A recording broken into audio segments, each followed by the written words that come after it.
mortgage talk and more. I'm really excited about my guest today. So you guys make sure you stay tuned because this is going to be a lively conversation with an old friend of mine named Jim Smith. And Jim and I have known each other probably 20 years.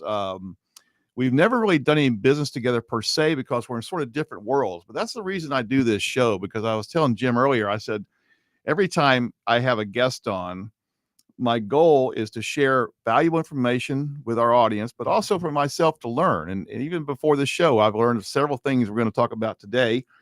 And so, and I do want to point out, if you if you're not following Jim on Facebook, you need to, because he's always making me laugh every day. So that's just a side note. But we're going to get a little more serious about this today because Jim's going to talk about his experience, years of decades, I guess, of experience in property management and some of the twists and turns around that around that industry.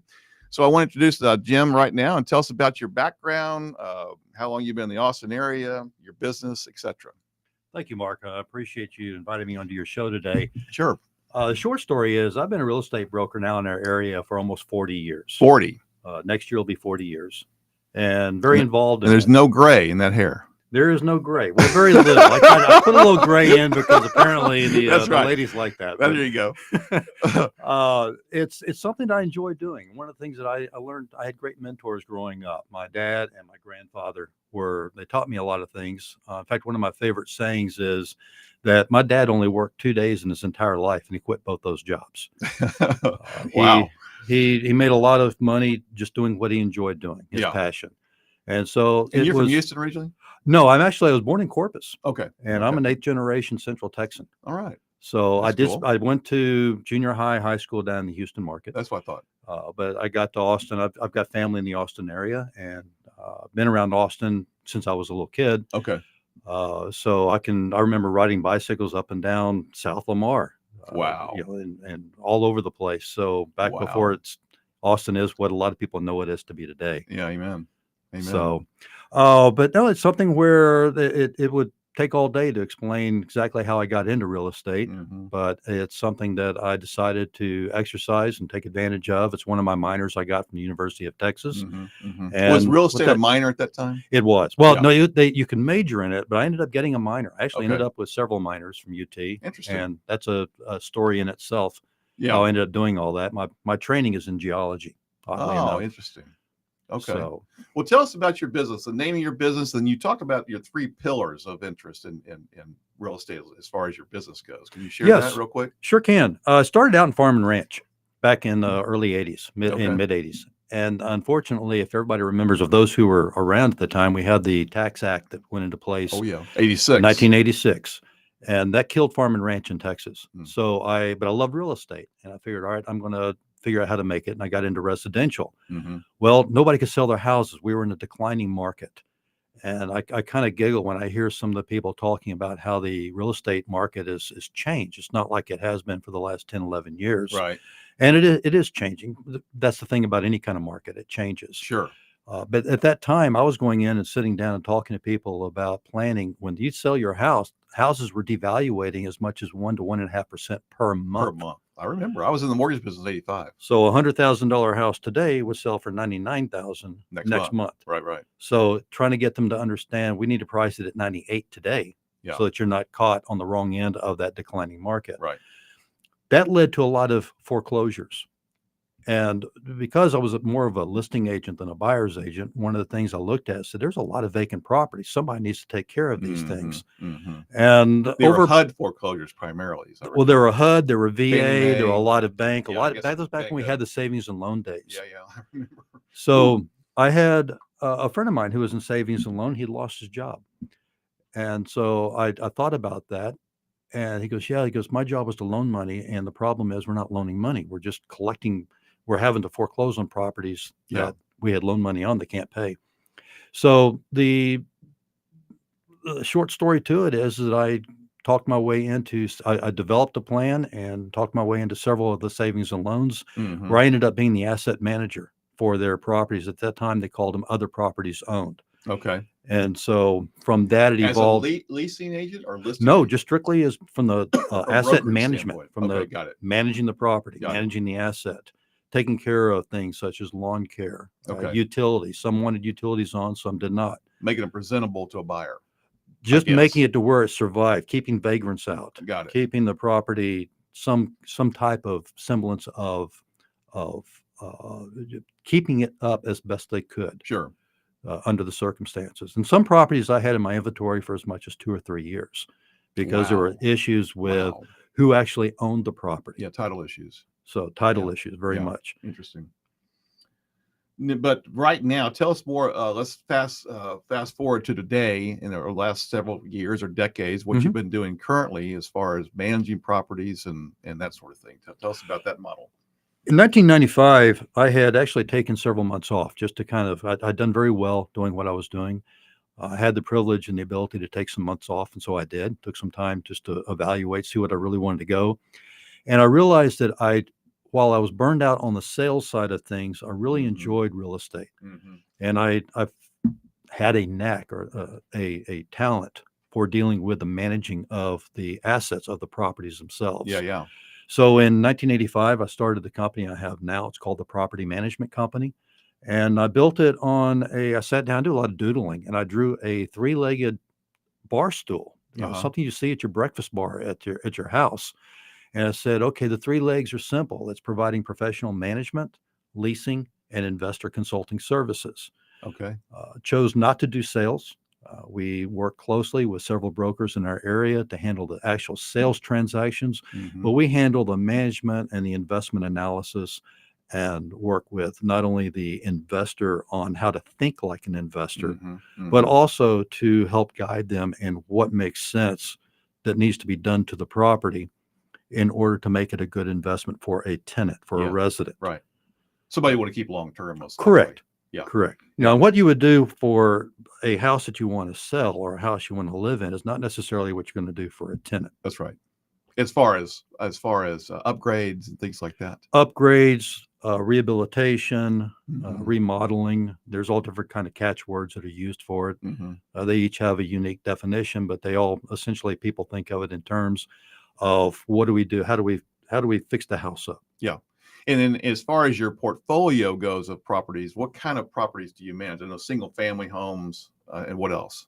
We do primarily that. When I say primarily, our focus is on single family properties, on small multifamily properties. Okay. Those are properties that can be up to 30, 40 units, but do not require on-site personnel. Got it. And we also do commercial. The type of commercial we handle is primarily going to be office commercial, small retail, small strip centers, and warehouse. Okay. What we call light industrial warehouse. We don't get into heavy industrial. We don't get into large office. But we do a lot of not the the stuff. Frost Tower or something. Right. We do a lot of stuff that the big commercial brokers don't necessarily want to deal with. And you certainly don't want to have a residential agent deal with it because it's a different kind of animal. Yeah. Well, let's assume for a minute some of our audience either owns property that they're leasing out or they're thinking about buying some investment property. You talked about the consultative portion of your business. Talk about the mindset of what people need to know kind of going into buying investment properties that'll make it worthwhile. You bet. And first of all, you got to keep in mind, real estate is a market, just like the bond market, the stock market. It's like anything else. And it's going to have its ups and downs. So if you're going to get into real estate, or if you're already in real estate, for investments, then you want to understand what the numbers are. And my goal is to get you to quit thinking of that. For example, we'll talk about, for sake of simplicity, let's talk about single family homes. Yeah. I want you to quit thinking of that property as being a home and start thinking in terms of it just being sticks and bricks that generate revenue for you. Yes. My goal is to take the emotions out of the equation, is to get you to think of what makes sense from an investment perspective. Do you want to go and put your money into a particular investment vehicle, like a mutual fund or something, where you're getting 5-6% return on your money? Or do you want to get 5-6% return or possibly better in real estate? And so my goal is to help you understand, what does that mean in real estate? What is your cash on cash return? What is your internal rate of return? What is your cap rate, as they call it? And we could do a 3-day seminar on all of that. And maybe we will. And look, that's something that we'll be more than happy to chat with in more detail. But the idea is to get you to think about the numbers so that you can say, is this property a good investment or is it not? Mm-hmm. You also have to take into consideration the risk tolerance. And what I talk about, one of my favorite terms is what I call the sleep factor. Okay. Are you able to sleep tonight knowing that you own this property? Or if you decide you want to buy this investment property, is that something that's going to keep you awake at night, or is it something that you can sleep comfortably at night? Yeah. And so is to, but you don't know that if you don't know what those numbers are. Yeah. That's a great point, because I'm getting, even in the last, I would say 6 months, more and more calls from investors about mortgaging properties. Okay, because they're a little bit, at least some of these guys are concerned about their 401k in the stock market. Right. They feel that, hey, maybe it's topped out. The stock market's been doing pretty well, but maybe we need to diversify a little bit. And I don't really know how to consult them per se, because I'm not a realtor. I can tell them the numbers around the mortgage. Sure. But that would be somebody I would want to refer to you to say, is this, you think this, in your experience in being in Austin, Texas is a market that I'm very familiar with, but it ebbs and flows too. I was here in the 80s and the 2000s and the bust of 08 and in this past sort of recession, not recession, but correction, and I've always been bullish on real estate. So I just want to kind of, I will definitely keep that in mind when some of these people are talking about properties for you. Let's talk about once you have a tenant, or let's say I own a property. I'm doing a loan now for a young man who's buying a brand new home, but he's going to lease it out. Okay. Down in, I want to say Kyle right now, somewhere in there. Anyway, and he owned an investment property before, but if he wants to get a tenant, tell us about what you go about vetting people, if you will. You bet. One of the things that I counsel investors on, and potential investors, in my opinion, the most critical aspect of the whole equation of owning rental property is properly vetting the resident. For sure. Anybody who gets to know me knows I've got 1,000 sayings that I have all the time. I've got these little one-liners that I use. It's far easier to evict a tenant before they move in than after. I love that one. So what we did is that over time, we've put together a very stringent application process. So let's say that you want to apply for one of our properties. You go through the property, you go through the application process. Okay. And our requirement is anybody who's of age 18 and older must fill out and go through the background check process. Okay. Even if they're still in high school, if they're 18, they have to fill out the application and go through the vetting process. And it's a credit profile, and we look at the credit. Now, obviously, somebody who's 18 is going to have a totally different type Right. of credit issue Sure. than somebody who's 40. Right. Credit is only one small part of the whole picture, though. And that's something a lot of people get stuck on, a credit score. Mm-hmm. Well, a score is just a number. Mm-hmm. And that number means absolutely nothing if you don't understand how that number came about. That's right.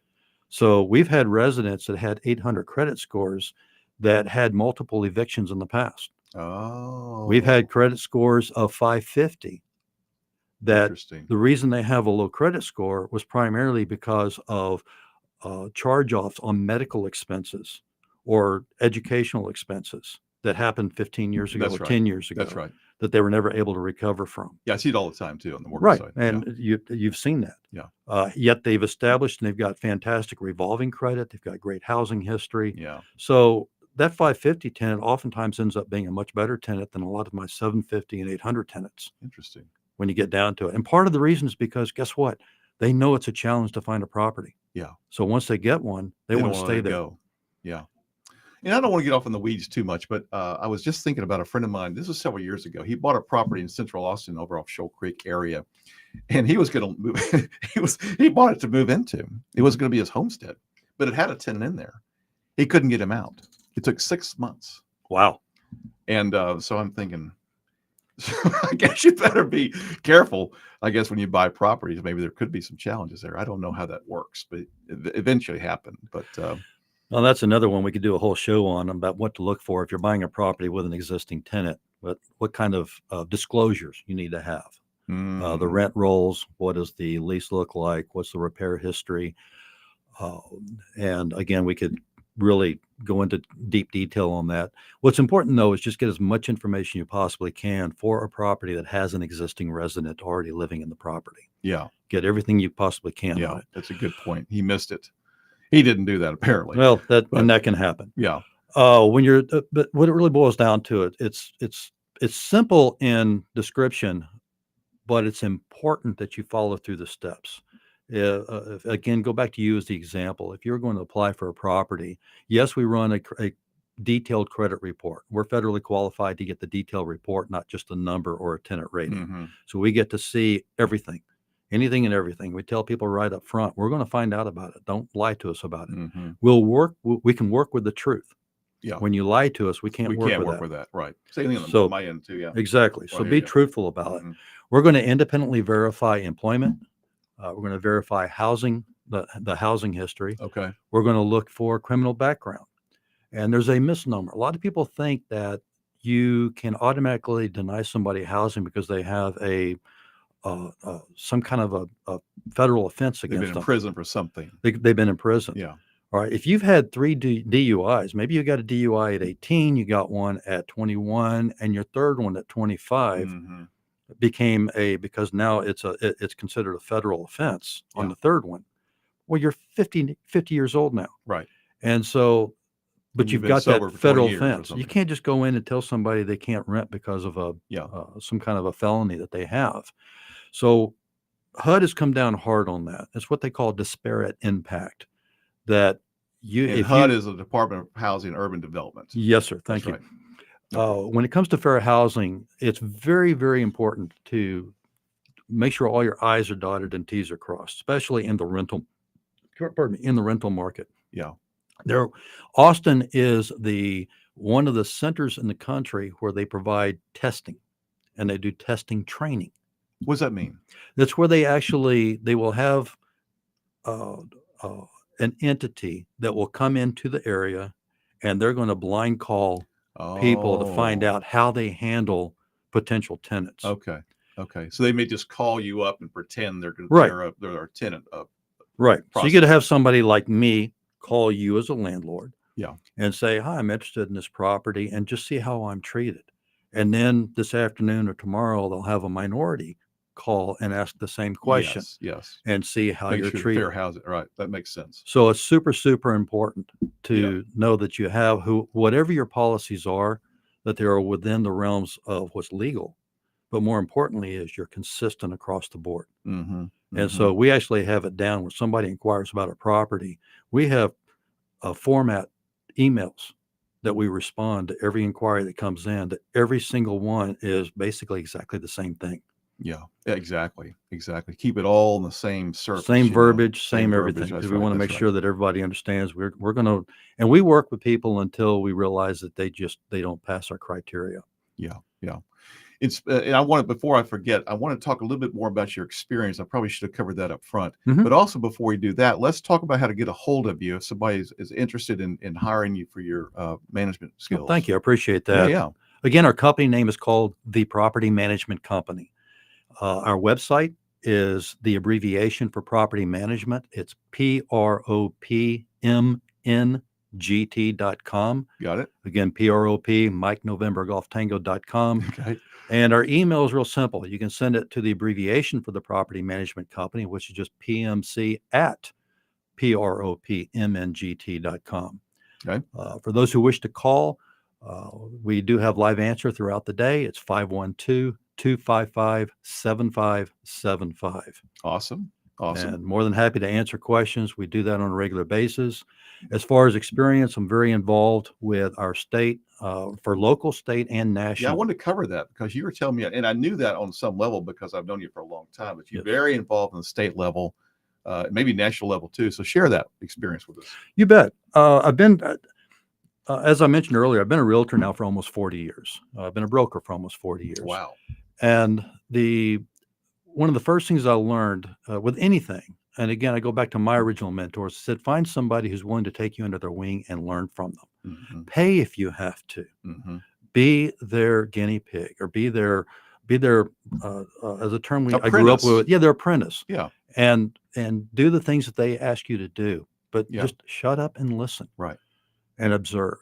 And so I had that privilege. And one of the things that I learned early on was get involved. So Yeah. I did. First committee I got involved with on the state level, or local and state, was what they call professional professional standards, and that's the committee that oversees the ethics that we have and have to adhere to Mm-hmm. within the Realtor Association. I have That's been a doing state that. level program. It too? is now, Yeah. yes. Yeah. We had it on a local level for a long time, and then the state just ended up being more efficient and being able to handle it. And through that process, I also serve as a mediator and what we call an ombudsman.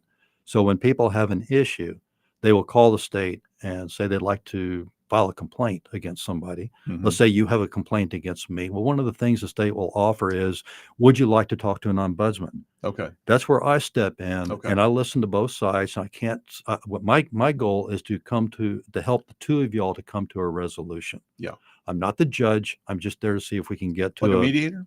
It's like a mediator. Yeah. Ombudsman is informal mediation. Okay. A mediator provides formal mediation. Got it. And is that one of the sections too of mediation? Would that be part of the deal too? To go to a mediator? That's a possibility. Before you go to courts? Yes, and some contract forms, some management and listing agreement forms state that you agree to go to mediation rather than filing a lawsuit. Got it. Which in the big picture, the reality is that once a lawsuit is filed, really the only person who wins is going to be the attorney. Yeah. So you want to, for sure. And what I found is, as an ombudsman and as a mediator, and through my experience, is that the vast majority of the time, the reason why people have upset is failure to communicate. Yep. The lack of communication. Yep. You're mad at me because I haven't responded to your emails or to your phone calls or to whatever it is that you're, whatever format you're communicating with me. And when somebody thinks, okay, I'll stay quiet and just let this go under the carpet, it doesn't. No. It grows. It does. It gets worse. So we've only got a few minutes, and I want to hit a little bit on as a, if you will, a consumer / investor, as opposed to managing a property by myself. I understand, obviously, you work for a fee. Tell us about what you do day in and day out, and some of the challenges of managing properties. If people say, I want to give that to Jim, Property managers have a great deal of responsibility. We're kind of like the taffy we all grew up with, seen the taffy machine, and they have those 3 arms. Well, we're the constant between the landlord, who's the owner of the property, the tenant, and the regulations. Okay. All right. Whether they're laws or their code or the county code or city code. Yeah. We're there to have that knowledge base to know how to handle whatever it is that needs to be handled. Okay. And so the property manager is there. You don't hire a property manager to collect rent. You can do that on your own. Right. You hire us for our knowledge and our systems, and that's very important. You hire us for the systems in place to handle anything that may go wrong. Okay. Not because something will go wrong. It's that if it does go wrong. Yeah. You've probably seen it all, really. Oh, absolutely. When it comes to going wrong. Absolutely. I mean, there's endless things. Probably. You see everything from, I walked in yesterday and we had 2 plumbing backup emergencies. Monday morning. Typical Monday mornings and Friday afternoons, we don't schedule anything because we purposely we stay proactive and available to handle anything that may come up. How about on weekends too? Weekends, yes. We have 24-hour emergency. Water heater goes out or whatever. We are not best way to put that is, if an emergency comes up over the weekend, we have emergency processes in place that it's going to be taken care of. So it is good. Well, I figured you probably did because you probably you know so many people in town, and I mean you're very well connected, and you probably got great people on the sidelines waiting to go to work if something happens. It's my guess. We have a list of contractors that are trying to get in line, try to be our contractors. I bet. And speaking of that, we talked a little bit earlier about the code violations or code, and I don't want to get in the weeds too deep, but you use a word called red tag or redlining or something. Not redlining. That's a totally different thing. That's your world. Yeah, that's my world. We don't do that, by the way. No. Red tag has to do with the occupancy standards. And so a property needs to have basic health and safety standards in place. Okay. And if that property does not meet those health and safety standards, then the jurisdiction that property is located in can come out and what they call red tag it. In other words, state that it is not good it's not available for occupancy. Okay. Now, that can happen both in residential living as well as commercial tenancy. And again, you don't want to go in. But when it comes to hiring you to manage a property, let's say single family, Mhm. probably the biggest part of the business, maybe, is does the city, they're not going to come out and inspect anything, are they? Not as a Generally? rule. It's generally going to be complaint driven. Okay. What our role is to go out there and take a look at it. Now, I'm not an engineer. I'm not an Right. inspector. I'm not an attorney. I'm offering my opinion. I'm offering 40 years of That's right. experience. What we do is we go out there, and it's based on my experience. I can look at a deck and say that deck is not going to. That's not going to work. Okay. If you're the landlord and you're asking us to take over that property to manage it, one of the things I'm going to say is we need to get that deck repaired That could before be we a put problem. anybody That in could be here. a liability. Exactly. Yeah. It may be that it needs railing. It may needs that it needs to be rebuilt, the footing. It could be all kinds of All things. sorts of things. Yeah. Because that also speaks to and I'm not an attorney either, but putting properties maybe an LLC or making sure you have adequate insurance and umbrella insurance to make sure Right. you're covered Insurance is huge. liability wise. We require investors at a minimum to carry a $1 million umbrella liability policy. Okay. If they have any kind of water features like a swimming pool or a hot tub, then we up that. And it's increased based on the location of the property and the type of property, as much as $2 or $3 million. Yeah. Even one of our homes in Lost Creek, we had a big swing in the front yard. My grandkids, I used to swing them on the front yard, but then we moved out, and I'm thinking, and sometimes we'd walk out and see kids in the swing who we didn't know. They were just walking down the street. I'm thinking, this is not good. Well, we would require that you remove that. Yeah, I did. Trampolines, they're gone. Right, that's right. Well, we're wrapping it up, Jim. I appreciate your time today, man. I've learned a lot, and we're going to do a second round of this because I know there's a lot more to cover than we did in the last few minutes. But thanks again for your time, and we'll see you next time. Thank you, Mark. You bet. Appreciate you letting me be here and enjoyed this.